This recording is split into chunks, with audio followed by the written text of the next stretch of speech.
Assalamu alaikum. Beaucoup ont tendance à surestimer la valeur de la vie. Pour l'anecdote, quelqu'un a emballé des déchets dans un joli coffret pour bijoux et l'a posé au coin de la rue. Quelqu'un l'a aperçu et, croyant faire une bonne affaire, s'est empressé de le ramener chez lui, croyant y découvrir un bijou.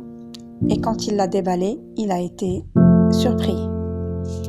Il faut se reprendre avant qu'il ne soit trop tard.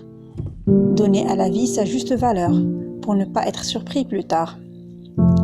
L'arrogance, c'est se surestimer, croire qu'on est au-dessus des autres et les mépriser. Alors que juger les gens est un attribut de Dieu. Personne ne peut se donner le droit de se considérer meilleur qu'un autre. Certaines personnes se considèrent plus instruites, plus riches, plus belles et méprisent les autres qui sont moins dotés qu'eux. Ils oublient qu'en une fraction de seconde, Dieu a le pouvoir de les affliger mentalement ou physiquement, ou matériellement, ou encore les rendre à la merci de ceux qu'ils méprisaient auparavant. Les orgueilleux croient que seulement ce qu'ils pensent est juste, et s'attendent à ce que tous les autres se soumettent à eux et leur obéissent. L'arrogance est un grand péché, car la grandeur est un attribut de Dieu. C'est lui, Al-Mutakabbir, le Tout-Puissant, le Souverain absolu. Il est de ce fait le seul à pouvoir se décrire comme grand, car il l'est vraiment. Et il ne convient pas à ces créatures qui n'ont pas le pouvoir de créer, de se considérer comme grandes ou de se montrer grandioses.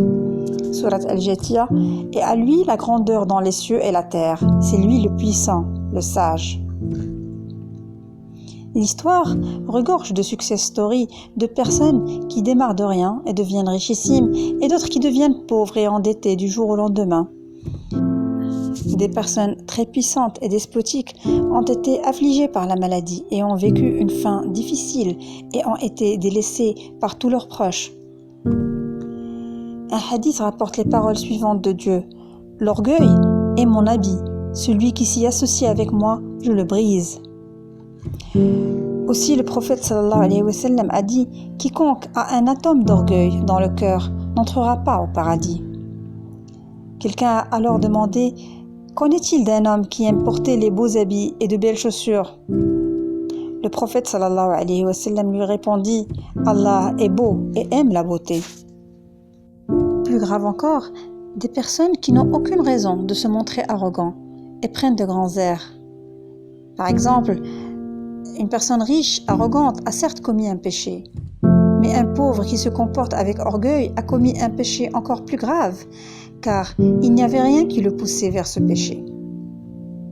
En effet, le prophète sallallahu alayhi wa sallam a dit: « Ne rentrent pas dans le paradis les personnes qui se comportent avec dureté et celles qui se comportent avec orgueil sans raison. » Il faut faire un travail sur soi et apprendre à apprécier avec objectivité sa propre valeur et sa propre position, et être toujours juste envers les autres, admettre volontiers leurs bons côtés et accepter la vérité. Un bon croyant ne prend jamais de grands airs, même s'il a toutes les vertus du monde. Il est toujours prêt à reconnaître ses erreurs quand il découvre la vérité par des preuves évidentes. D'autre part, la modestie ne veut pas dire s'écraser, s'agenouiller et se montrer inférieur devant des personnes relativement plus dotées que nous.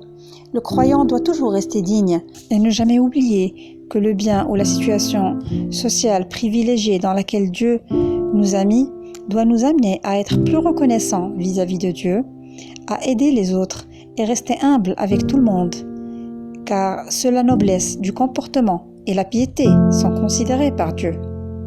Gardons la tête froide et à vendredi prochain, Inch'Allah.